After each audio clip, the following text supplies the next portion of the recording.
የተወለድኩት ያው በአማራ ክልል በደቡብ ወሎ ዞን ደሴ ዙሪያ ወረዳ በሚባል ወረዳ በአንዷ ቀበሌ ነው የተወለድኩት። ያደግኩት ደግሞ በወራኢሉ ወረዳ ነው። በነገርሽ ላይ የተለያዩ ወረዳዎችን አውቃለሁኝ። እና ትምህርት ቤት የገባሁት 10 ዓመት ሲሆነኝ ነው። እንደውም በ1990 ነው የገባሁት ትምህርት ቤት ማለት ነው። እንደ ማንኛውም የገጠር ልጅ ትምህርት ቤት ሄዳለሁኝ የትምህርት ሰዓት ሲኖር፣ ትምህርት ሳይኖር ደግሞ ከብት እጠብቃለሁኝ። ኦኬ እንደዛ ሁኜ ነው ያሳለፍኩት። ያው ስሜን ደግሞ መሰረት ያሉት የመጀመሪያ ልጅ ነኝ ለእናትና ለአባቴ። ወጣቱ ነው ያገቡትና የመጀመሪያ ልጃቸው ነኝ። እናቴ ሞታለች፣ አላህ ይዘንላት። ዓለም ፀሐይ ብላ ነበር ስም ያወጣችልኝ። አይቻልም አለ። ያው ብዙ ጊዜ አባቶቹ ወንዶች እኔ ያልኩት ነው የሚሆነው በሚል አባቴ መሰረት አለኝ። ብዙ ስም ነው በነገራችን ላይ እየወጣልኝ። ያው ድሮ በእኛ ጊዜ ልጅ ሲወለድ ብርቅ ነው እና ሁሉም ዘመድ እየመጣ ስም ያወጣልሻል። አያቴ አባቴ እናት ሞታለች፣ አላህ ይዘንላት እና እሷ ደግሞ ፋጡማ ብላ ወጣችልኝ። አጋጣሚ የተወለድኩት ኸሚስ ለጅሙዓ ነበረ እና በነቢያችን አለይሂ ሰላቱ ወሰላም ልጅ ስም ፋጡማ ይደረጋለች። አይቻልም አሉ። ምናልባት እኔ ፋጡማ የምትባል የማይወዷት ሴት አለች መሰለኝ። እንግዲህ እናትና አባቴ ለምን እንደጠሉት አላውቅም። ፋጡማ የሚለውን ስም አንፈልግም መሰረት ነው የምንላት አሉ። እንደዛ አሉኝ። አያቴ ሞቷል፣ አላህ ይዘንለት። እሱ ደግሞ ሚስራ ነበር የሚለኝ። የእናቴም እናት እንደዚሁ ሌላ ስም ነው የምትጠራኝ። ብቻ ብዙ ስም ነበረኝ፣ ያኒ እንደ ቤተሰብ ማለት ነው። እንደዛ ሆኖ ያው እስከ 10 ዓመቴ ያው የገጠር ልጅ ከብት እየጠበቁ ቤተሰቦች ጋር ነው እንትን ያልኩት። እንደውም ከዛ በኋላ ራሱ ከብት በመጠበቅ ወይም እዛ ገጠር በሚኖረን የህይወት ስታይል ምናልባትም አግብቼ እዛው ገጠር ምናምን ጠር ነበረ። ነገር ግን ኢህአዲግ ከገባ በኋላ ማህበረሰቡ መማር አለበት የሚል ስትራቴጂ ሲጀምር ትምህርታችሁን ሴቶች ማታስተምሩ ከሆነ የደረሰ ልጅ ያለው ትምህርት ቤት ያልገባ ካለ ትከሰሳላችሁ አሏቸው። አንደኛ ነገር። ሁለተኛ ነገር ደግሞ አባቴ አጋጣሚ ከተማ መጥቶ የኔ እድሜ ትንሽ የሆኑ መጽሐፍ የኔ ልጅ እኮ እድሜዋ ትልቁ ነው፣ 10 ዓመቱ ነው። የ5 ዓመት ልጅ መጽሐፍ ከተሸክማ አይቼ ልጅ እንዴት አትማርም ይልና ያሳደገችኝ አያቴ ነበረችና ወይኔ ወስድብዎታለሁኝ ሲል አያቴ ያለቀሰች። ግማሹን ቀን ትማራለች፣ ግማሹን ቀን ከብት ትጠብቅልኛለች። ከትምህርት ቤት እስከምትመለስ እኔ ከብት ትጠብቃለሁኝ አለች። ትምህርት ቤት አስገቡኝ 1990። ያው መንግስት ማስራለሁ አለ ኢህአዲግ። ትምህርት ማታስገቡ ከሆነ መቀጫለሁ ሲባል አስገቡኝ። ትምህርት ቤት ገባሁኝ። የኤሌመንታሪ ትምህርቴ አሪፍ ነበረ። ውበስ ተማሪ አንደኛ ደረጃ ወጥቼ አላቅም እንጂ ከሁለተኛ ደረጃ ኤሌመንታሪ ድረስ ከሁለተኛ ደረጃ እስከ 10ኛ ደረጃ እየወጣሁ ነው ያጠናቀቁት። ግን ኤሌመንታሪ የመጀመሪያ ደረጃ ትምህርት ከ1 እስከ 4 እስከ 5 ያለውን ትንሽ ችግር ነበረ። እናቴ ታመመች፣ በዛው ሞተች። ምስቅልቅል ያለ ነገር ነው። ብቻ ኤሌመንታሪን ስማር በጣም ሴፍቲ በሌለው ነገር ነው የተማርኩት። ያው እናቴ ስለሞተች አስቸጋሪ ነው። እናት ሳትኖር ህይወትን መግፋት በጣም ጨለማ ጊዜ፣ የሚያስጠላ ጊዜ ነው። እናት ካለችሽ እናትሽ ህይወትሽ ናት፣ ሁለ ነገርሽ ናት። አትመሪ፣ እናትሽ መልክሽ ናት ላንቺ። ድሃ ሆኚ እናትሽ ላንቺ ሀብትሽ ናት። እናት ብዙ ነገር ናት እና እናቴን በማጣቴ ብዙ ነገር አጥቻለሁኝ፣ ብዙ ነገር ሁኛለሁኝ። አዲስ የሚገርምሽ ነገር አረብ ሀገር መጥቼ አይደለም ግርድናን የጀመርኩት፣ ኢትዮጵያም እያለሁኝ የሰው ቤት ሰርቻለሁኝ እኔ በሚገርም ሁኔታ። ሃይስኩልን ስማርም እንደዚሁ ተቸግሬ ነው የተማርኩት። በጣም አስቸጋሪ ጊዜ ነው። በነገሮች ላይ አሁን ችግሬ ትዝ አለኝን አወራሻለሁ ብዬ አስቤው አላቅም። እንደዛ ሁኜ ነው የተማርኩት። አልሐምዱሊላህ እስከ ሃይስኩል ድረስ በችግር እየገፋሁኝ ከአንዱ ቤት እየተባረርኩ ነው የተማርኩት። የሚገርምሽ ነገር አባቴን አስተምሬ ስለው ሂጂ የእናትሽ ቤተሰቦች ያስተምሩሽ ይለኛል። የእናት ቤተሰቦች ጋር ሲሄድ ደግሞ ሴት ተምራ ያለ ደርስ ነው ወደዛ አንዱን ባል ካገኘሽ አግቢና ወደዛ አርፈሽ ተቀመጭ ያለኝ ዘመድ አለ። ደግሞ ኧረ በጣም ባወራሽ ራሱ አያልቅም በዚህ ዙሪያ ማለት ነው። እና ትልቅ እስከመሆን ድረስ እዚህ አረብ ሀገር መጥቼ እንደው 2 ዓመት 3 ዓመት ራሱ ሆነኝ ለእናቴ ማልቀስ ያቆምኩት ማለት ነው። እጅግ ብዙ ታውቂያለሽ፣ ለዘመድ ፍቅር የለኝም ታውቂያለሽ። አዲስ እኔ እምጠለውና የምወደውን ሰው አላቅም ብለሽ ታምኛለሽ? ያኒ ብዙ ችግር ያኒ የሚያቀርብሽ ሰው የለም። ሰው ዘመድን የምትወጂው ከሰው ጋር የምትሰባሰቢው እናት ሲኖርሽ ነው። እኔ ከማንም ጋር ተሰባስቤ አላቅም። በቃ ታውቂያለሽ፣ ብቻዬን ሁኜ ነው የኖርኩት። አሁንም ድረስ ብቻዬን ነው የምኖረው ታውቂያለሽ። እና የሚገራርሙ ችግሮችን አሳለፍኩኝ። ትምህርት ያው ጨረስኩኝ ሃይ ስኩልን። አጋጣሚ ሆኖ ደግሞ በእኛ ጊዜ ሰፊ የመምህራን እንትን ነበረ፣ የመምህራን ስልጠና ይሰጥ ነበረ። አጋጣሚ የመምህራን ስልጠና ስወስድ አለፍኩኝ። ያንን የመምህራን ስልጠና ወስጄ 3 ዓመት ሰለጠንኩኝ፣ ተመረቅኩኝ። እና ስመረቅ የሚያስመርቀኝ ሰው የለም ነበረ። ጋውን አልለበስኩም፣ ኮፍያ አላደረግኩም። አሁንም ድረስ አስታውሰው አልቅሽ አልቅሽ ይለኛል።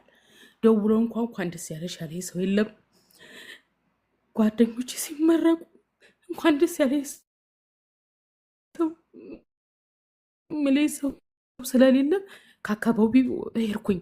በቃ የሆነ ሰው ቤት ሄድኩኝ ላለማስ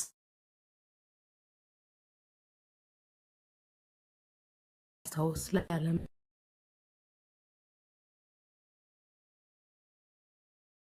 ማየት ማለት እና ሃይ ስኩል ልማር የመጣሁት አጎቶቼ ቤት ነበረ። አጎት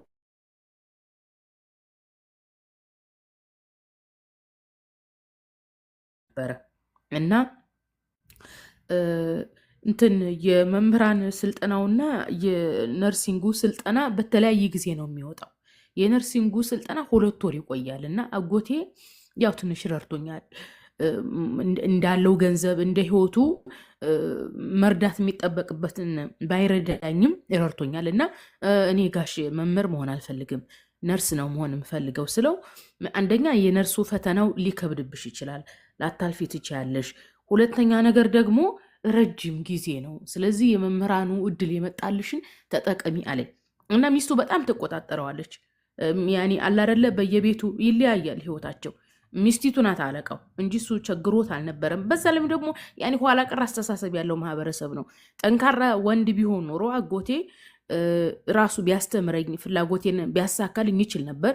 ግን ያው ሚስቲቱ ስለነበረች የቤቱ አለቃ ምን ብዬ ነው ያንተን እህት ልጅ የምሸከመው?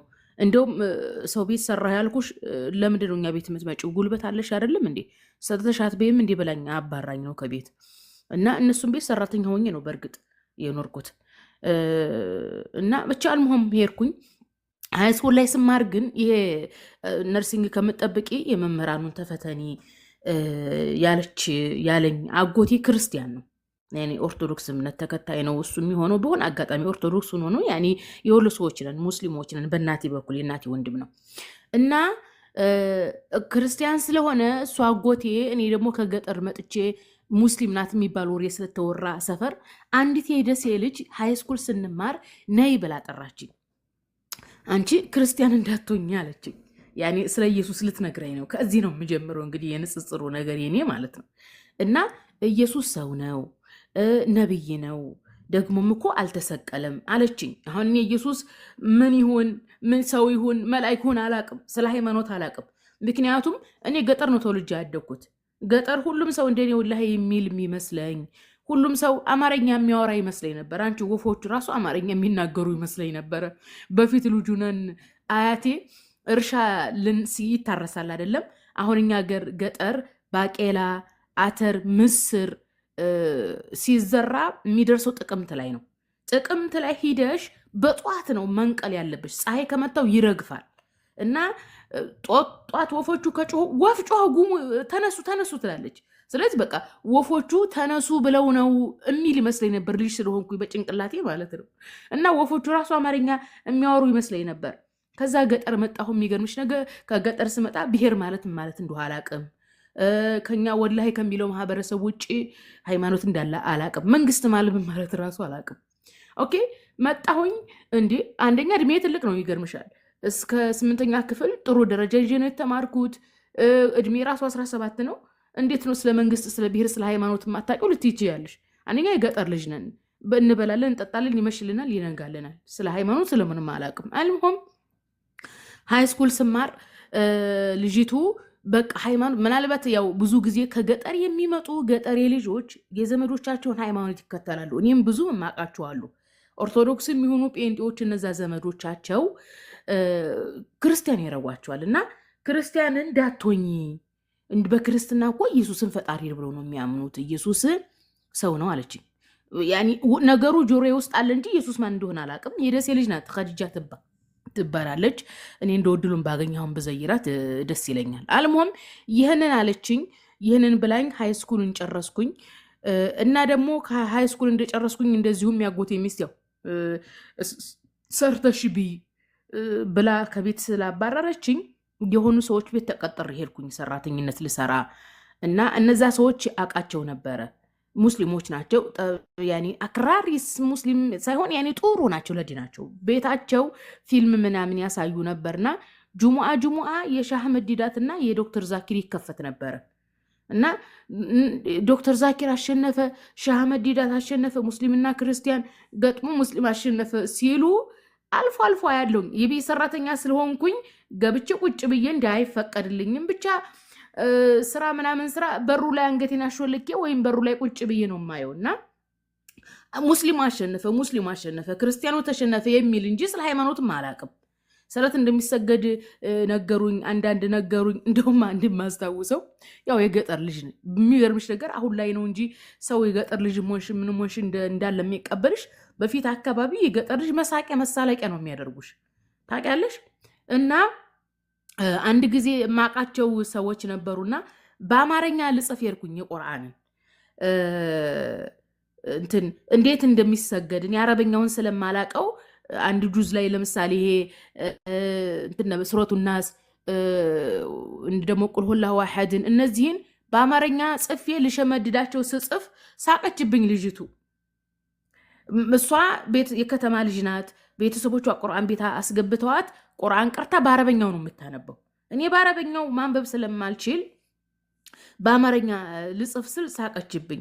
ችግር የለውም ንገሪኝና ልጻፍ አልኳት። ልጅ ናት በእርግጥ እኔ እንትን አላትም እኔ በእድሜ ይበልጣታለሁ። የዛ ጊዜ እሷ ኤሌመንታሪ ነው የምትማረው፣ እኔ ሃይስኩል ነው የምማረው እና አልተቀየምኳትም። አልምሆም ጻፍኩትና እንደዛ ሰላት እንዴት እንደሚሰገድ ለመሸምደድ ሞከርኩኝ።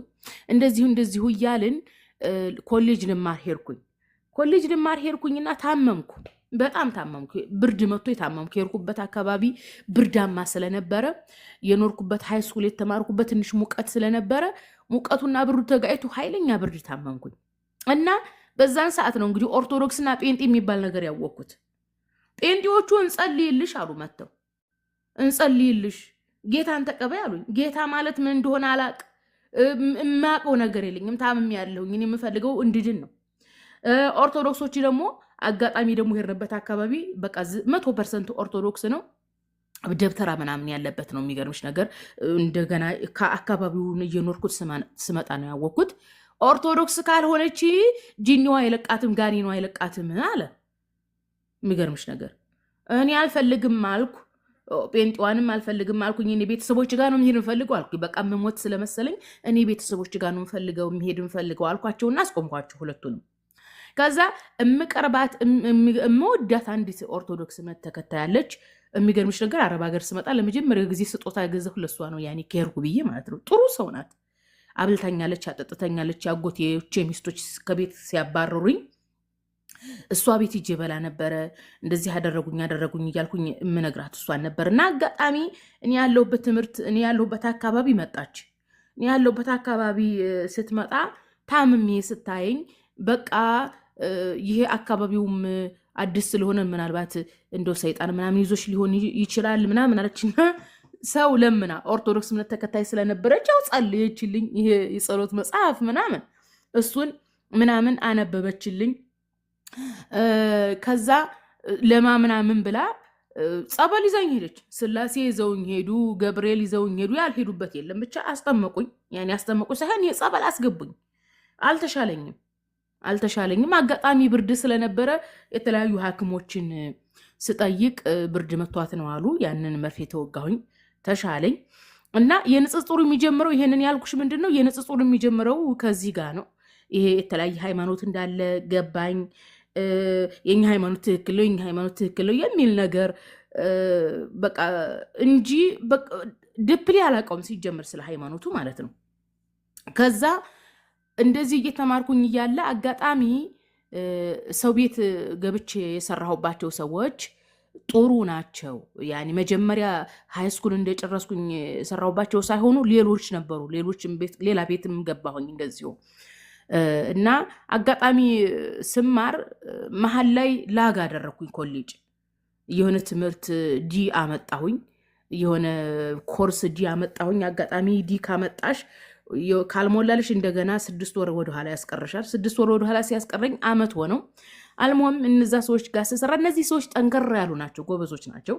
እንደውም የሰውየው ሚስት ተሸፋኝ ነበረች። በእርግጥ አሁንም ድረስ ሰዎቹ ጋር ግንኙነት አለ፣ ኮንታክት አለኝ እና ተሸፋኝ ነበረች።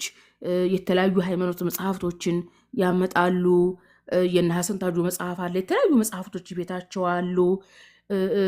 ማሻአላህ ግን ጊዜ ሰጥቼ አልሰራሁም። ያኔ የዛ አካባቢ ሀብታምም ስለሆኑ ስራው እንትን አይለኝም፣ አይመቸኝም። ግን አጋጣሚ የሆነ መጽሔት አነበብኩኝ ቤታቸው። መጽሔቱ አልቅዱስ የሚል መጽሔት ነው። በ1998 ነው የታተመው እና እዛ መጽሔት ላይ ምን የሚል አነበብኩኝ? ደቡብ ክልል የፕሮቴስታንት ሚሽነሪ በ10 ሺህ እንግዲህ ከዛሬ 30-40 ዓመት በፊት ማለት ነው በ10 ሺህ የሚቆጠሩ ሙስሊሞች ጴንጥ የሆኑ ሙስሊሞች በከባድ እንቅልፍ ላይ ናቸው እያሉ የሰሜን አሜሪካን ፕሮቴስታንቶች እየሳቁና እየተሳለቁ በአረብ ሀገራት ላይ እየተሳለቁ በሙስሊሙ ላይ እየተሳለቁ አነበብኩኝ። ታውቂያለሽ በቃ ንዴት ንቀርቦ ሊይዘኝ። የሚገርምሽ ነገር አሁን በቅርብ ነው የተወኝ። አልቀሽ ላይ ነበረ ሳስታውሰው ያ ነገር በውስጥ ያለ በቃ ይሄ ነገር ምን ማድረግ አለብኝ። አልፎ አልፎ እነ ዶክተር ዛኪር ጋር ያየሁትም ያችም ልጅቱም የነገረችኝ ኢየሱስ ነብይ ነው ብላኛለች። ኦኬ ኢየሱስ ነብይ ከሆነ እንዴት ነው አንድ ሙስሊም ነብይን ፈጣሪ አድርጎ ሊይዝ የሚችለው የሚል ሐሳብ ውስጥ የመጣ ታውቃለሽ። ብዙ ጊዜ ምን ተመኘው የሆነ ተራራ ላይ ወጥቼ ኢየሱስ ነብይ ነው በይ ይለኛል። አይደለም እንዴት ብዬ ያደርጋለሁ? ፌስቡክ ልክፈት። የዛ ጊዜ ፌስቡክ ሲባል ሰምቼ ነበር። ፌስቡክ ደግሞ እንዳልከፍት ገንዘብ የለኝም፣ ስልክ የለኝም። ኦኬ ስልክ መግዣ የለኝም። ኦኬ ስልክ መግዣ የለኝም እና ዝም ብዬ ቁጭ አልኩኝ። ከዛ ተመረኩኝ። አንድ ዓመት ከ6 ወር የመንግስት ስራ ሰራሁኝ። የገዛው ስልክ እቺ ድሮ ሰማኸኝ የምትባሏ ትንሿ ስልክ አለች አይደለም? እሷን ራሱ ደግሞ እዚህ መግዛት አልችል ብሎ አዲስ ከሰው ላይ ነው የገዛሁት እና መንግስት ሰራተኛ ሆንኩኝ። ያኔ ተመርቄ ማለት ነው። አልሞም 1000 ነው ደሞዙ። 1 ዓመት አገልግዬ ካለሁበት ከሩቅ ነው የሄድኩት። እንደው ጭራሽ ሙስሊም የሌለበት ሀገር ነው ደግሞ ስራ የደረሰኝ። ያችን 1 ዓመት እንደማንም ብዬ ጨርሼ ቤተሰብ ጋር ስመጣ በቃ አያቴ እንግዲህ ተመርቄ የመንግስት ሰራተኛ ሆኛለሁ። እጅጄን ታያለች። ወላሂ አዲስ አይኗ እስካሁን ፊቴ ላይ ያለ ያኒ ቸግሯታል። ገጠር ነው እሷ፣ ከብት እየጠበቀች ነው ያስተማረችኝ እና ብዙ ነገር ማድረግ አለብኝ። ያኒ የመንግስት ሰራተኛ ሲባል አስቢው እንግዲህ ትልቅ ስም ነው፣ በተለይ በድሮ ማለት ነው። ያኒ በድሮ እነሱ ጭንቅላታቸው ውስጥ ያለ የመንግስት ሰራተኛ ሀብታ ነው የሚመስለው እና ውስጥ የተነካ ልሰጣት ያልፈለግኩትን ብር ቦርሳዬ ውስጥ ያለውን ብር ሰጠኋት በቃ እና የሆኑ የገጠር ዘመዶች ነበሩን። ኑሯቸው ደህና ነው፣ ድሮ የገጠር ሰዎች ናቸው። ደህና እርሻ፣ ደህና ከብት ምናምን ቤታቸው አለ እና ሰላም ላቸው ሲሄድ አጋጣሚ የሆነ አሮጌ ልብስ ነው የለበስኩት። እንዲህ የመንግስት ሰራተኛ ሆነሻል አሉ። እንዴት ነው አሮጌ ልብስ ለብሰሽ የምትመጪው? ልጁ ሁሉ ይኸው ትምህርት አቋርጦ እኮ አረብ ሀገር ሄዶ ሰርቶ መጣ። ደግሞ የዛ ጊዜ ብላክቤሪ ነበር። አንቺን የመንግስት ሰራተኛ ሆኜ ይችን ሰማህ የምትባለዋን ትንሿን ስልክ ከሰው ላይ ነው 500 ብር የገዛኋት። ብላክቤሪ ይዘዋል፣ የለበሱት ጉርድ ምናምን፣ የሰፈር ልጅ ማለት ነው። የኔ እድሜ ታናናሾች ናቸው። ስለዚህ እንደ ሰው አረብ ሀገር አትሄጂም እንዲህ አለችኝ አንቺ ዘመዴ። ከዛ ኧረ አባቴም ጋር ሄድኩኝና ለአባቴም ኧረ እንደውም ጭራሽን ብርም አልሰጠሁት። ስኳር ቡና ምናምን አንዳንድ ነገር ገዝቼ ነው እንጂ ሄድኩት እንጂ ብርም አልሰጠሁትም። ከዛ አክስቴ እኮ ልጠይቃቸው እጄ ያውቃቸዋል። ያኔ አክስቴ እኮ አረብ ሀገር ለምን አትሄጂም ብላለችኝ አልኩት። እውነቷን እኮ ነው። ምን 14 ዓመት ተማርሽ ምን ለውጥ አመጣሽ? ሰው ሁሉ እየተማሪው በማለት አረብ ሀገር እየሄደ ገንዘብ እያመጣ ነው አለኝ። በእነሱ ሀሳብ ተስማምቼ አባቴ ብር አበድሮኝ አረብ ሀገር መጣሁ። አረብ ሀገር ትቼው ማለት ነው። አረብ ሀገር መጣሁኝ። ያው ትንሽ ሰራሁኝ። መጀመሪያ ወደ 3 ዓመት ሰራሁኝ። ወደ 3 ዓመት እንደሰራሁኝ ደግሞ ስልክ ግዙልኝ ስላቸው ደግሞ ሸቃላ ገረድ ስልክ ምን ያደርግለታል አሉኝ አረቦቹ መጀመሪያ ሰራሁባቸው እኔ ስልክ ብዬ አልኩት ለምንድን ነው ፌስቡክ ልከፍት ነው ሰው እንዴት ኢየሱስ ነብይ ሆኖ እያለ ፈጣሪ ብሎ አላህን ይክዳል ተጠንቀቁ ምልበት ፌስቡክ ምከፍትበት ስልክ ልግዛ አልኳት አይቻልም አለችኝ ብዙ ቀን አስለቀሰችኝ በባህሪ ማልተገጣጠምንም ያረቦቹን ባህሪ የማላቅም አንሞም እንደዛ ብሎ 3 አመት እንደሰራውኝ አጎቴ ልጅ አጋጣሚ ጠፍታ ስለነበር አስጠፍታኝ ከዛ ከገጠር ወደ ከተማ መጣችኝ ወደ ከተማ መጥቼ ስልክ ገዛሁኝ መጀመሪያ እንደውም ሰርች ሳረግ የኢትዮጵያ ሙስሊሞች የሚል ነገር አገኘው ፌስቡክ ላይ እነሱ መከታተል ጀመርኩኝ የኡስታዝ አቡ ሃይደርን አገኘሁት የዛ ጊዜ ደግሞ ዋትስአፕ ነበረ ዋትስአፕ ላይ ገባሁኝ አንዳንድ ትምህርቶችን መማር ጀመርኩ የንጽጽሩን ጽሁፍ ማንበብ ጀመርኩኝ ከዋትስአፕ እንደዚሁ ደግሞ ቴሌግራም መጣ ቴሌግራም ላይ የተለያዩ ንጽጽር ይሰጡ ነበረ ኡስታዝ አቡ ሃይደርን ብቻ ነበር ማቀው የኡስታዝ አቡ ሃይደርን ግሩፕ አስገቡኝ ብዬ የሆነ ልጅ ሊያስገባኝ ሞልቷል ሌላ ግሩፕ ላስገባሽ አለኝ ቅር አለኝ እኔ የምፈልገው ኡስታዝ አቡ ሃይደር ነበረ ከዛ ቅር አለኝ አረ ግድ የለሽም እንደውም ሰለምቴ ነው ጎበዝ ነው ላስገባሽ አለኝ አጋጣሚ ኡስታዝ ሃይድ ነበረ እና እሱ ግሩፕ ገባሁኝ አንዳንድ ትምህርቶችን ተከታተልኩኝ የሚገርምሽ ነገር እሱ ሰለምቴ ነው ክርስቲያን ወገኖቻችን በየፌስቡክ ላይ የሚያነሱትን ሹብሃ አላቀውም ነበር እኔ ፌስቡክ የከፈትኩት ኢየሱስ ነብይ ነው ልል ብቻ ነው ኢየሱስ ነብይ ነው ብላ ያቺ የደስዋ ልጅ ከልጃ ስለነገረችኝ ምናልባትም አልፋፎ እነ ዶክተር ዛኪር እና እነ ሻህመድ ዲዳት ክርስቲያኖችን ገጥመው ኢየሱስ ነብይ መሆኑን አሸነፉ የሚለውን ወሬ ሰምቼ እንጂ መጽሐፍ ቅዱስን አላነበብኩም በሰዓቱ ቁርአንን አላነበብኩም በሰዓቱ ኢቭን ራሱ ቁርአን በአረበኛ ማንበብ ጀምሬ ነበር እዛው ኢትዮጵያ እያልኩኝ ኮሌጅ ስማር አሊፍ ባታን ጀምሬ ነበር ብቻ አንድ ጁዝ አድርጌ ነበር ሁለተኛ ጁዝ እስከ ያኔ ብቻ ተባረክ ላይ ሊደርስ ትንሽ ነበር የቀረኝ በቃ በተደጋጋሚ ቁርአንን እየቀራሁኝ አረበኛውም እየገባኝ ሲመጣ ጥሩ አነበብኩኝ አረበኛውን ቁርአኑን ማለት ነው አልহামዱሊላህ የንጽጽሩን ደግሞ እንደገና ንጽጽር ሳርግ የግዴታ መጽሐፍ ቅዱስ ማንበብ አለብኝ አልኩና መጽሐፍ ቅዱስን ማስታወሻ ገዛሁኝና መጽሐፍ ቅዱስን ማንበብ ጀመርኩኝ መጀመሪያ ቀን አስታውሳለሁኝ መጽሐፍ ቅዱስን ዘፍጥረትን ከፍቼ ያነበብኩ ስመጣ የሎጥ ልጅ ላይ ደረስኩኝ እና የሎጥ ልጆች ከአባታቸው ጸንሰው ወለዱ አይደል ደንግጬ ስልኬን ጣልኩ ታውቂያለሽ ደንግጬ ስልኬን ጣልኩና አቋረጥኩኝ በቃ መጽሐፍ ቅዱስ ማንበብ አቋረጥኩ መሃል ላይ ማለት ነው ወላሂ በቃ ተውኩትና አልፎ ንጽጽሮችን ጽሁፎችን እያነበብኩ ስመጣ ደግሞ የግዴታ መጽሐፍ ቅዱስን ማንበብ ይጠበቅብኛል አልኩኝና እንደገና ማስተዋሻ ደብተር ገዛሁኝ መጽሐፍ ቅዱስን አነበብኩኝ አልፎም እየፖስተትኩኝ ምን እያልኩኝም ጀመርኩኝ ግሩፖችም ላይ ለምንድነው ፕሮቴስታንቶች መሬት ላይ የወረደ ነገር እየሰሩ ነው ለምንድነው ህዝቡን በተለያየ ጥቅም ወደ ክህደት የሚያመጡት ምናምን ብዬ በተለያየ ግሩፕ ሲያስገሙ ስናገር አብዛኛው ሰው አያውቅም ነበር የሚገርምሽ አዲስ ይሄን ስናገር ራሱ ብዙ ልጆች በቃ ወንዶችን ለማማለል የምናገር ሁሉ ይመስላቸው ነበር በተለይ ሰው አዌርነስ ገና ነበር የሚዲያ አጠቃቀም ገና ነው ስለ ሚሽነሪ አያቅም ስለ ንጽጽር አያቅም ብቻ እንደ ፌስቡክ ላይ የተገኘውን ሁሉ እያመጡ ግሩፕ ላይ መማገድ ነው ግሩፕ ላይ የሚማረውም ጥቂት ነው እና ደግሞ እኔ ሆም ብዬ ሶሻል ሚዲያ ከፈትኩት ለንጽጽር ነው በቃ ኢየሱስ ነብይ ነው ለማለት ብቻና ብቻ ነው እንጂ ሰው ሶሻል ሚዲያ ላይ ተጣብሶ የሚጋባ ራሱ አይመስለኝም ነበር የሚገርምሽ ነገር ዋላ እና ግሩፕ ላይ አረንዲ ይኩላል ምናምን ስል ሴቶቹ ያሽሟጥጣሉ ሙድ ይዙብኛል እዛው አያፍሩም እንኳን ወንዶቹን ኡስታዞችም አሉበት ላይ እንትን በቃ እዛው ያሙኛል ፊት ለፊት በቃ ጎበዝ ለመባል ነው አይደል እንደዚህ የምትለው አላለው ዝም እላችኋለሁ እኔ ሚሽነሪ ጨጓራ ያልጦኛል ዝም ብያችሁ ወጣለሁ ኦኬ እንዲሁ ይያል እንትን ላይ ፌስቡክ ላይ እንትን ይያል ቲክቶክ ከመጣም ቆይቷል ቲክቶክ መጣ ተባለ መምጣቱን እኔም አላቅም የዛሬ 4 አመት አካባቢ ከዛ በፊት ግን ኮሮና ሊጀምር አካባቢ አንዳንድ የሚያስቅ ቪዲዮ ሲለቀቅ አረ ከየት ነው የሚያስቅ የምታመጡት ስል አንዲት ኢየሩሳሌም የምትባል የኦርቶዶክስ እምነት ተከታይ ይሄ እኮ ቲክቶክ የሚባል አለ በጣም የሚያስቅ ነው አለች። ቪዲዮዎች አሉበት አለች። ምንድነው ቲክቶክ እንዴት ነው የሚወረደው ስላት ፕሌይ ስቶር ላይ ሄጅና ቲክቶክ ብለሽ ጻፊ አለች። ቲክቶክ ብዬ ስጽፍ ወረደልኝ። እያየሁ ምናምን እየሳኩ ምናምን እንትን ስል በጣም ጊዜ ያጠፋል። ቁጭ ብዬ አካውንት ምናምን አልከፈትኩም።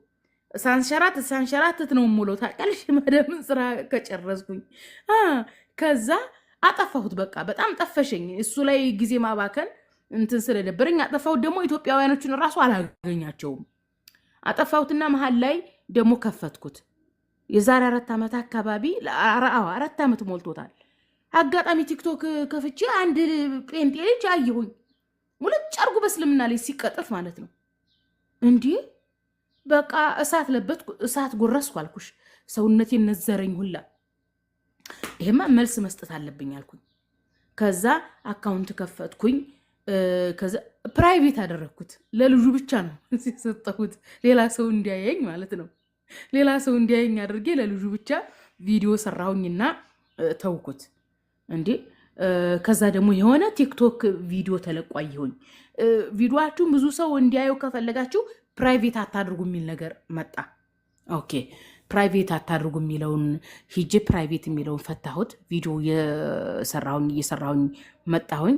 ጥሩ ተከታይ ማፈራሁኝ። አጋጣሚ ታሊባን አሸንፎ ነበረ። ያኔ ታሊባኖች አሜሪካ እንትን ወታደሮን አውጥታ ለታሊባን እውቅና ስትሰጥ ኮንግራጁሌሽን ታሊባን ብዬ ስጽፍ ቲክቶክ ዲምጥማጤን አጠፋኝ። ጭራሽ አካውንት ራሱ መክፈት እንዳልችል አድርጎ አባረረኝ። ታሊባን አሸባሪ ነው እውቅና መሰጠት የለበትም በሚል ማለት ነው። መልሼ ከፈትኩኝ። ጥሩ ደረጃ ደረስኩኝ። በዛን ጊዜ 162,000 ፎሎ ደረስኩኝ። በዛ ጊዜ ትልቅ ፎሎ ነው። ብዙ ነገር አደረግኩኝ። መልሶ ተዘጋ። ብቻ አሁን ይሄ ማዋራሽ 12ኛ አካውንት ነው እና ጥሩ እያነበብኩኝ እዚህ ደረጃ ላይ ደርሻለሁኝ። ይህን ይመስላል ሲያጥር ማለት ነው። ወላሂ ብዙ ጊዜ አስቤያለሁኝ። አሁን ኢትዮጵያ ሄጄ ምንድን ነው መስራት እንፈልገው የሚለው ነገር አልወሰንኩም። ምን መስራት እንዳለብኝ አላውቅም። በጣም የተቸገርኩት ነገር ቢኖር ይሄ ነው። በነገራችን ላይ አዲስ እድሜ አሁን ወደ 38 እየመጣሁ ነው። ያኔ ገና ትንሽ አይደለሁም። በነገርሽ ላይ አንድ ሴት ከ30 ዓመት በላይ ወጣት ራሱ አትባልም እና ወጣት የሚለው ላይ አይደለሁም። አሁን ጎልማሳ እየሆንኩ ነው። ትልቅ ሰው እየሆንኩኝ ነው እና ምንድን ነው መስራት የምፈልገው? የምሰራውን ነገር አላቅም። ታውቂያለሽ፣ ሁሉ አማረሽን ገበያ ታውጧት እንደሚባለው ይሄኛውም ጆርኒ ይስበኛል፣ ይሄኛውም ጆርኒ ይስበኛል። በፊት አካባቢ አረብ ሀገር እንደመጣሁኝ ግን ኢንተርኔት ሰውን እንትን ይላል፣ ያበላሻል። በነገሮች ላይ በእርግጥም ያው ወደ ንጽጽሩ አለማመጣኝ እንጂ ኢንተርኔት ሳልጠቀም በፊት እጽፍ ነበር። ኢንተርኔት ባይኖር ግን ጸሐፊ ይሆን ነበር። በቃ የማልጽፈው ነገር የለኝም። ደብተርና እስክሪብቶ ገዛችልኝ። መጀመሪያ 3 ዓመት የሰራሁባት ሴትዮ ያው ብዙ ጊዜ የምጽፈው ስለ እናት ነው። ብዙ ጻፍኩኝ። እንደ አንድ ግማሽ ደብተር የተለያዩ ሀሳቦችን እጽፋለሁኝ። ብቻ ያገኘሁትን ስራ ስፈታ እጽፋለሁኝ እና እዛ ጋር የሆነ እቅድ አወጣሁኝ ለስራ። ያቀርኩት እቅድ በ3 ዓመት የአገር ብገባ ነበር ያን መስራት እንፈልገው፣ ወይም ከ2 ዓመት በኋላ ነበረ። ስጠፋ ያቅድ ቀረ። ኦኬ ደግሞ ሌላም እንደዚሁ ነደፍኩኝ። በተለይ እንትን ነበር መሆን እንፈልገው፣ ይሄ ከፋሽን ጋር የተያዘ እሱም በጣም እንትን ብሎኝ አፌክት አድርጎኝ ነበር ራሱ።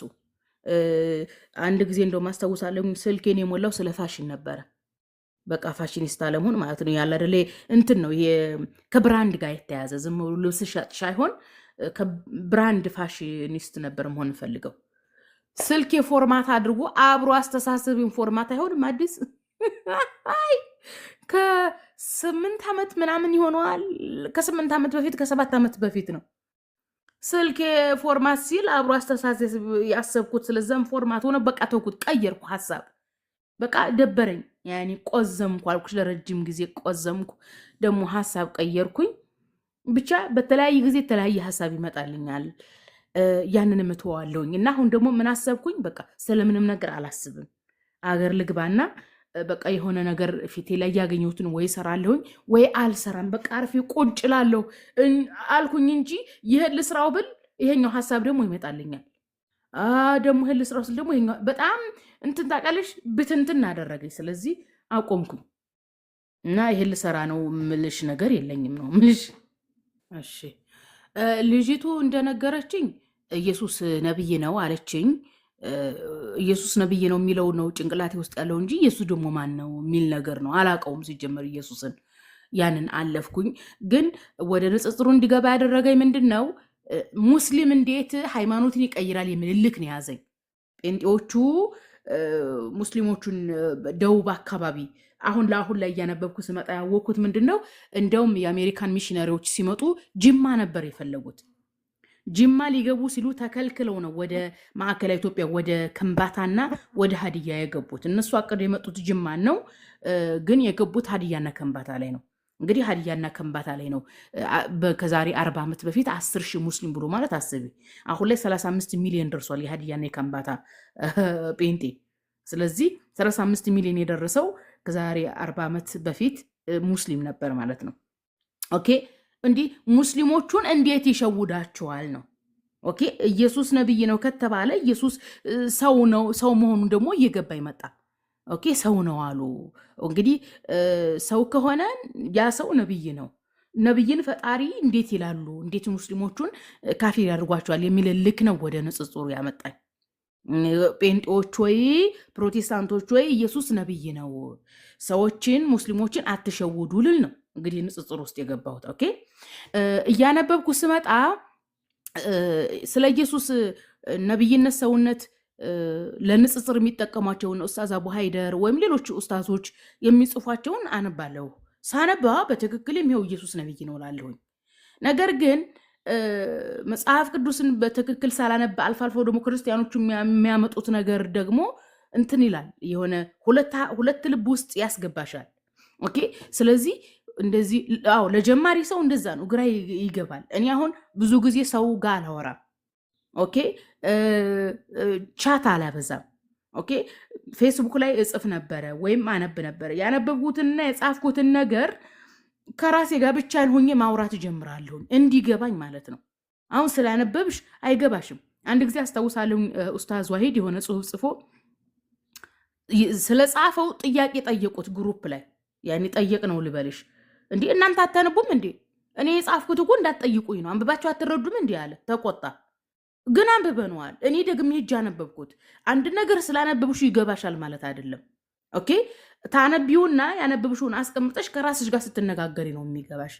እና እኔ አሁን ቆይ ፈጣሪ ማለት ምን ማለት ነው? ኦኬ ንጽጽር ማለት ምን ማለት ነው ብዬ ራሴ ጋር ማውራት ጀመርኩኝ። ኦኬ ንጽጽር ብሎ ማለት በሁለት ነገር መካከል ያለን ነገር ማነጻጸር፣ የተሻለውን መምረጥ ነው የሚል ውሳኔ ላይ ደረስኩኝ።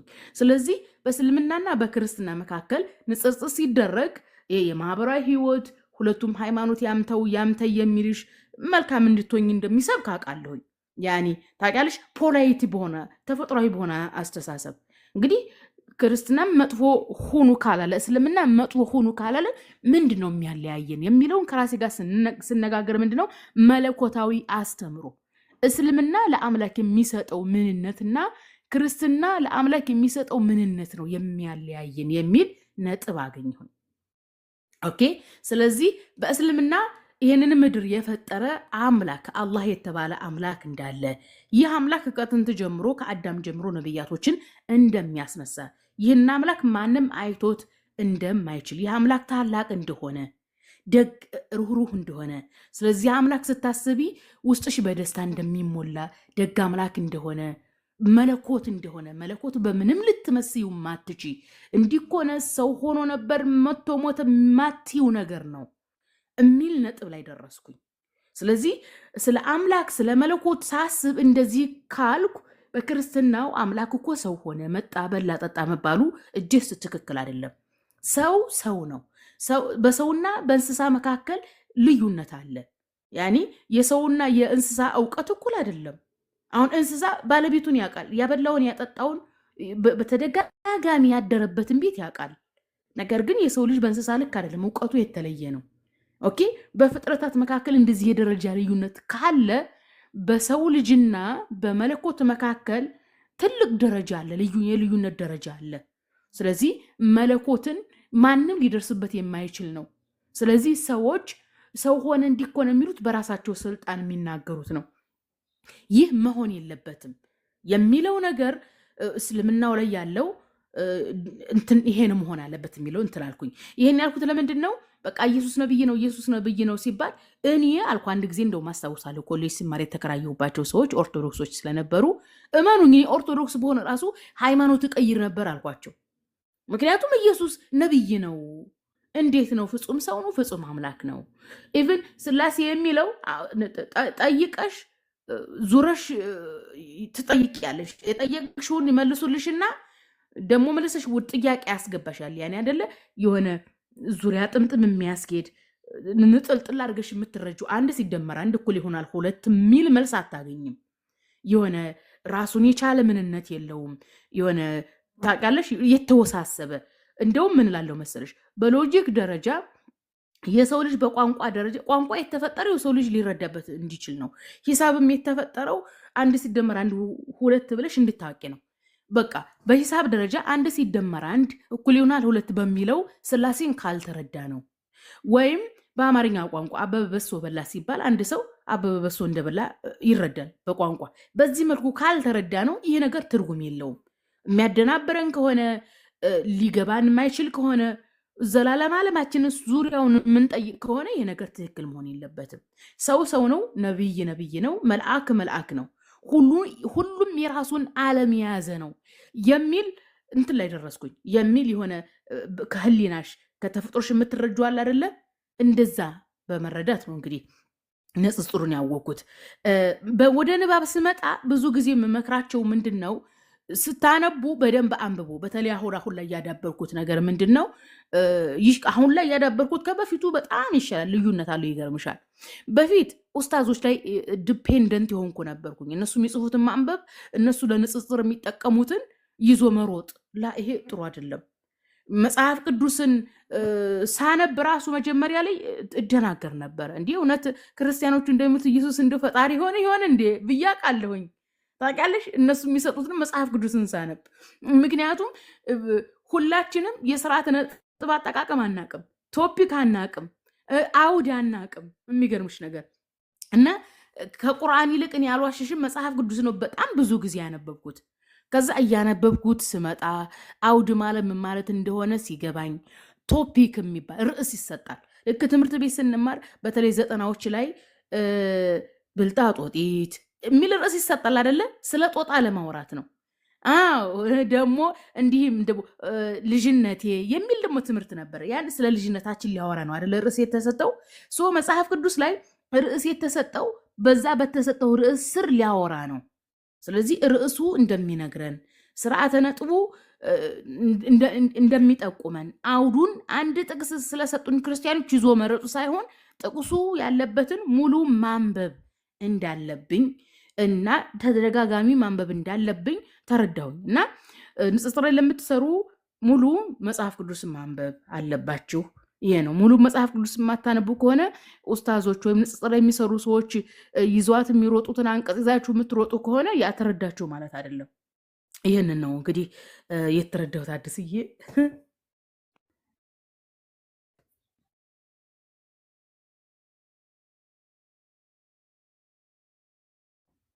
እንግዲህ ያው እስልምና ምንድን ነው ለሙስሊም ላልሆነ ሰው የምናስተላልፈው ነገር ምንድን ነው ከተባለ አንድ ሰው ነቢያችንን መሐመድን ዓለይሂ ሰላቱ ወሰላምን አንድ ነገር ስህተትና ትክክል መሆኑን እንዴት ልወቅ ብሎ ይጠይቃቸዋል። ህሊናህን ጠይቅ ነው ያሉት ነቢያችን ዓለይሂ ሰላቱ ወሰላም። ኦኬ ለምን ተፈጠርኩኝ? ከተፈጠርኩኝ በኋላስ እንደው ሞቶ መነሳት አለ የሚል ጥያቄ ያለበት በሙሉ በመጀመሪያ ያጥና፣ ሌሎችን ሃይማኖቶችን ያጥና ነው ምለው። ያኔ ናቶሎ ሙስሊሙን ምናምን አልልም። ምክንያቱም ህሊናህን ጠይቅ ስላሉ ነቢያችን ዓለይሂ ሰላቱ ወሰላም ህሊናቸውን ይጠይቁ። የምር እኛን የፈጠረ አምላክ አለ ወይ? የምር ስንሞት እንቀሰቀሳለን ወይ በሚለው ነገር ካመኑ አምላክ ምን መሆን አለበት የሚለውን ነው ማወቅ ያለባቸው። ስለዚህ አምላክ ማን መሆን አለበት፣ እንዴት መሆን አለበት የሚለውን ነገር ከጠየቁ ለህሊናቸው የሚመቻቸውን አምላክ እንዲመርጡ ይከፍትላቸዋል። ስለዚህ እኛ ወደ እስልምና ስንጠራቸው በእስልምና አንድ አምላክ አለ፣ ጥንትና ጧት የነበረ በመለኮቱ ላይ ሰው ነው የማንለው። አንድ አምላክ ነው፣ ስልጣን የሱ ነው። ስልጣኑን የሚጋራው ማንም የሌለ ነው። ኦኬ፣ ሁለት ነው ሶስት ነው የምንለው አይደለም። ኦኬ፣ አዛኝና መሐሪ፣ ምህረቱ ሰፊ ነው። በነገራችን ላይ አሁን ለምሳሌ በእስልምና የድህነት አስተምሮ አምላካችን አላሁ ሱብሃነሁ ወተዓላ ማይምረው ምንድነው? ክህደትን፣ እሱን የካደውን እንጂ ሌሎች ሰዎች የሚሰሩ ኃጢአቶችን ይምራል። ነቢያችን መሐመድ ዓለይሂ ሰላቱ ወሰላም መን ቃለ ላኢላሃ ኢለላህ ደኸለል ጀና ብለዋል። ላኢላሃ ኢለላህ ያለ ጀነትን ይገባል። ኦኬ፣ በእስልምና እንደው ጥፋት አጥፍተሽ ለጥፋትሽ ንስሐ ሳታደርጊ ብትሞቺ ራሱ አምላክ የቅጣትሽን ቀጥቶሽ ከገሃነም ተወጫለሽ እንጂ እንደሌላው ሃይማኖት በቃ ገሃነም ከገባሽ በዛው ገብተሽ ቅሪ አይደለም። አምላካችን አላሁ ሱብሃነሁ ወተዓላ እዝነቱ ሰፊ ነው። የእስልምና ሃይማኖት ድህነት እጅግ ሰፊ ነው። ኦኬ፣ መን ቃለ ላ ኢላሃ ኢለላህ ደኸለል ጀና ነው። ነገር ግን ሌሎች ትእዛዛቶችን እንድንሰራ አላህ ያግራልን ነው። ስለዚህ ምንድነው እንድታነቡ ህሊናችሁን እንድትጠይቁ። ኦኬ፣ ነቢያችን ዓለይሂ ሰላቱ ወሰላምም ደግሞ ምን ብለዋል? እኔ የተላኩት ብለዋል ኢነማ ቡኢስቱ ሊመካሪመ አኽላቅ ብለዋል። መካሪመ አኽላቅ ብሎ ማለት የሰው ልጅ መሰረታዊ ስነ ምግባሩ ነው። የሰው ልጅ ሲፈጠር እኮ ስነ ምግባር ይዞ ነው የሚፈጠረው። ለዚህ ነው አሁን ለምሳሌ እንደው መጽሐፍ ቅዱስም ላይ ያለ ቁርአን ማነው ሐዲስም ላይ ያለ የሰው ልጅ በአምላክ ምሳሌ ነው የተፈጠረው ይባላል። በአምላክ ምሳሌ ሲባል ሰው አምላክን ይመስላል ሳይሆን አምላክ ደግ ነው፣ አምላክ እውነት ነው፣ አምላክ ሐቅ ነው። ኦኬ፣ አምላክ ፈራጅ ነው አይደለም። የሰው ልጅ ሲፈጠር በተፈጥሮ ፈራጅ እንዲሆን ሐቀኛ እንዲሆን ነው የተፈጠረውና ነቢያቶች ሚላኩት ነቢያችንም እንዳሉት እነማ ቡኢስቱ ሊመካሪመ አኽላቅ የሰው ልጅ መሰረታዊ ስነ ምግባሩን ይዞ እንዲቆይ ነው። ያ ስነ ምግባሩ እንዳይነቃነቅበት ነው የተላኩት ብሏል። ይህ ብሎ ማለት የሰው ልጅ ሐቅ መሆኑን እያወቀ እንዳይዋሽ። ሙስሊም አይዋሽም የምንለው ለዚህ ነው። ሙስሊም በእናትና በአባቱም ላይ ቢሆን ራሱ እናትና አባቱ ጥፋት ካጠፉ ይኸው አባቴ ጥፋተኛ ነው እናቴ ጥፋተኛ ነው የሚል የማይነቃነቅ ስነ ምግባር እንዲይዝ ነው። እንዳይሰርቅ፣ ከሰረቀ ማወሰርቅ ያለው ቸግሮኝ ነው እንዲህ ነው እንዲል። ኦኬ፣ እውነተኛ እንዲሆን፣ ደግ እንዲሆን፣ ካለው እንዲያካፍል፣ አዛኝ እንዲሆን፣ በሰዎች ላይ ድንበር እንዳያልፍ፣ በራሱም ላይ ድንበር እንዳያልፍ፣ በአላህም ላይ ድንበር እንዳያልፍ ኦኬ ህሊናውን ጠብቆ እንዲኖር ነው የተላኩት ብለዋል ነቢያችን ዓለይሂ ሰላቱ ወሰላም። ስለዚህ እንደነዚህ አይነት እረፍት የምታገኙበት ሙሉውን በማንበብ አሁን በነገሮች ላይ 99% እንደው 100% እንዳልል አንዳንድ ሰለምቲ እህቶች ወንድሞችም ስላላችሁ ነው እና ከእናት ከአባቴ ያገኘሁት ነገር ለምን ውሸት ተባለብኝ የሚል እልክ ነው ያለው። በንጽጽሯን በነገራችን ላይ ብዙ ጊዜ እናገራለሁ።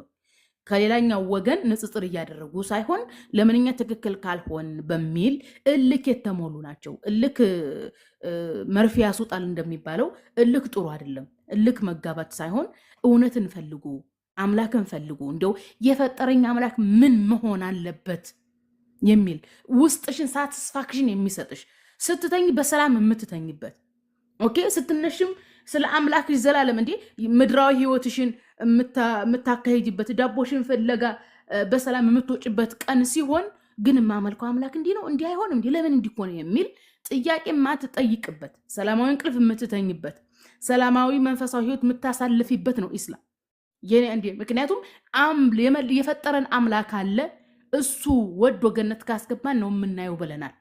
ስለዚህ ገነት ገብተን አምላካችን ጋር እስከምንገናኝ ድረስ ምድር ላይ ይሆን አምላክ ለምን እንዲሆነ ለምን እንዲሆነ አንልም። ምክንያቱም በመኖሩ እናውቃለና።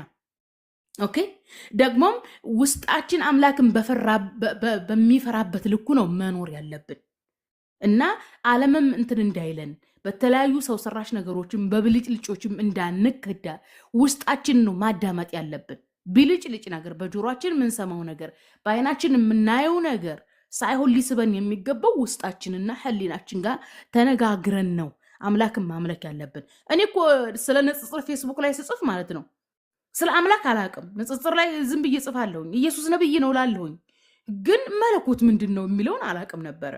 እና አንድ ጊዜ ፌስቡክ የተበላሸ ያው ልክ እንደ ቲክቶክ 10 ጊዜ ነበር የምከፍተው ፌስቡክ ማለት ነው። ኢቭን ራሱ ፓስወርድ መያዝ አልችልም ታውቂያለሽ።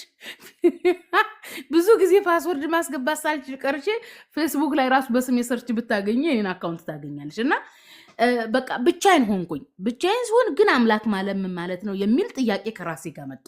ስለዚህ መለኮት ብሎ ማለት በቃ ማንም ሰው ያላየው ደግ ይህንን ዓለም የፈጠረ የሚል ነገር ከራሴ ጋር መነጋገር ጀመርኩኝ።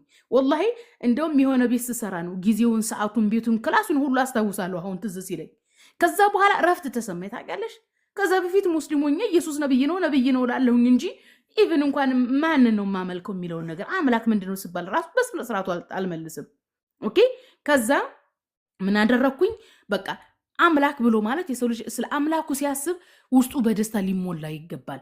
አምላክ ሲባል ያኔ ልክ እንደ ጓደኛሽ ወይም እንደምታውቂው ሰው የምትናገሪው ሳይሆን ለአምላክ ስለ አምላክ ስትጠየቂ ያኔ እጅግ ሰፊ ነው። ያኔ ልትገልጩ ራሱ አትችይም።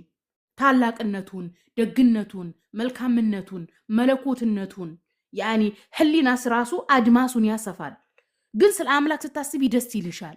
አምላክ መኖሩን አንቺን እንደፈጠረሽ ምድርን እንደፈጠረ አዛኝ እንደሆነ ካለምንም ምክንያት ያልተፈጠረ ነገር ሁሉ ነገር ስለ ምክንያት እንደተፈጠረች ትረጃለሽ ከራስሽ ጋር ስትነጋገሪ። እና እንዲህ በማድረግ ነው ስለ አላህ የተረዳሁት። ሰዎችም ራሳችሁን ጊዜ ሰጣችሁ ተነጋገሩ ነው የምለው። ይህን ይመስላል ነገር። ሁለተኛ ነገር ደግሞ ሁሉም እኔ ልጠቀም የሚልበት ነገር ነው። ሶስተኛ ነገር ሁሉም እኔ ትክክል ነኝ የሚልበት ሀገር ነው። ብዙ ነገሮች ብዙ ቻሌንጆች አሉ። በነገራችን ላይ እኔ የምን ተባልኩኝ የሚለው እኔ ላይ ፎከስ አላደርግም። እኔ ላይ በጭራሽ ትዝ ብሎኝ ራሱ አያውቅም። የእኔ ፎከሴ ምንድን ነው? ውሸትን ማጋለጥ፣ ሰዎች ስለ ኢየሱስ ማወቅ እንዳለባቸው፣ እኔ የምናገረው ውሸት መሆን እንደሌለበት ብቻ ነው የምጠነቀቀው። ማዋሸት ጥሩ አይደለም። እኔ አሁን የማዋሸው መሰረት ዋሸች ላለመባል ሳይሆን የሚገርምሽ ነገር ከዋሸሁኝ ራሴን ያመኛል፣ ይደብረኛል፣ ታውቃለሽ፣ የሆነ እንቅልፍ ይነሳኛል፣ ህሊናዬ ጋር ጥሩ እንትን አይኖረኝም። ስለዚህ ራሴ በነፃነት እንድኖር፣ መልካም እንቅልፍ እንድተኛ፣ ስራዬን በአግባቡ እንድሰራ እውነተኛ ለመሆን ሞክራለሁኝ። መጽሐፍ ቅዱስ ላይ ያሉ ታሪኮችን ላለማዛባት ሞክራለሁኝ። አውዳቸውን ላለመቁረጥ ሞክራለሁኝ። አውዳቸውን ራሱ ከቆረጥኩኝ አስተካክላለሁ። በዙ አጋጣሚ አሁን ለምሳሌ መጽሐፍ ቅዱስ ላይ በሰውኛ ቋንቋ የተገለጹ አሉ። በሰውኛ ቋንቋ የተገለጹ ናቸው እንጂ ይህን ለማለት ተፈልጎ አይደለም ብዬ እናገራለሁኝ። ወንድሞች እህቶች ንጽጽር ላይ የሚሰሩ ራሱ እንደዛ ማድረግ እንደሌለባቸው እንትን እላለሁኝ። በነገሮች ላይ አዲስዬ እዚህ ላይ ምነግርሽ ነገር መልካም ነገር ጎልቶ አይወጣም እንጂ ፖላይትሊ ለክርስቲያን ወገኖቻችንም የሚጠቅም ነገር ነው ያደረግኩት። ንጽጽር ስታደርጉ መረጃ ማምጣት እንዳለባቸው ኢቭን ራሱ አሁን በፊት እንግዲህ ብዙ ጊዜ ከክርስቲያን ወገኖቻችን የተለመደው ምንድን ነው? ንጽጽር ብሎ ማለት ሙስሊሞችን ማብሸቅ፣ ያንተ ነብይ እንዲህ ነው፣ ያንተ እስልምና እንዲህ ነው መባባል ነበረ። ጌላ እንደዛ መሆን የለበትም። ለምጠይቁት ጥያቄ በትክክል መነበብ አለበት። አንድ ጥያቄ በአንድ ሃይማኖቱ ላይ ስንጠይቅ የሃይማኖቱ ምን ብሎ ነው የሚያምነው የሚለውንም ማክበር አለብን። ኢቭን ስርዓተ ነጥቡን መጠቀም በአግባቡ አለብን። አውዱ ታሪኩ ምንድን ነው የሚለውን ብዬ አስተላልፋለሁኝ። ብዙ ያስተካከልኳቸው ነገሮች አሉ መጽሐፍ ቅዱስ ላይ። በዚ አጋጣሚ የመልከ ጸዲቅን ታሪክ ልንገራችሁ። መልከ ጸዲቅ የዕብራውያን ደብዳቤ ላይ ለክህነቱ መጨረሻና መጀመሪያ የለውም ይላል። ለክህነቱ እናትና አባቱ አይታወቁም ነው የሚለው። እናትና አባቱ አይታወቅም የተባለው መልከ ጸዲቅ ስለ ክህነት ነው የሚያወራው እንጂ መልከ ጸዲቅ ካለ እናትና ካለ አባት ተፈጠረ ለማለት ተፈልጎ አይደለም። እኔ ግን በፊት የሚመስለኝ መልከ ጸዲቅ ካለ እናትና ካለ አባት የተወለደ ይመስለኝ ነበርና ኢየሱስ ከእናት ከተወለደ መልከ ጸዲቅ እናትና አባት የለውም እና መልከ ጸዲቅ ልታመልኩት ነው እንዲህ የሚል ጥያቄ ጠይቅ ያውቃለሁ። ፌስቡክ ላይ ቲክቶክም ላይ እንደመጣሁኝ። ነገር ግን አንድ ስለ ክህነት ነው። ምክንያቱም እስራኤላውያኖች ክህነት በዘር ነው። አሁን ለምሳሌ የሌዊ ዘር የሆነ ነው ክህነት እንትን የሚለው እና ከዛ አስተካከልኩኝ። በቃ ይቅርታም ጠየቅኩኝ። ከአሁን በኋላ ስለ መልከ ጸዲቅ የተወራው ስለ ክህነት ማለትም እግዚአብሔርን ስለማገልገል ነው እንጂ ስለ እናት ስለ አባቱ እንዳልሆነ ይቅርታ ጠየቅኩኝ። ከዛ በኋላ እንትን ብዬ አላውቅም። ምክንያቱም ከራሴ ከህሊናዬ ጋር የሚሄደውን የምናገረው ነገር መጽሐፍ ቅዱስ ላይ በአግባቡ መገኘት እንዳለበት ላይ ነው እንጂ ፎከስ የማደርገው አካሌ ምን ኮመተ ስለ እኔ ምን አወራ የሚለው ቦታም ሰጥቼው አላውቅም። እኔ እንደዚህ ያሉኝ የሚል ከሆነ አልወጣም እኮ ቲክቶክም ላይ አያስወጣኝም እኮ። ግን ያንን ትዝ ብሎኝ የማያውቅም። ይሄን ይመስላል።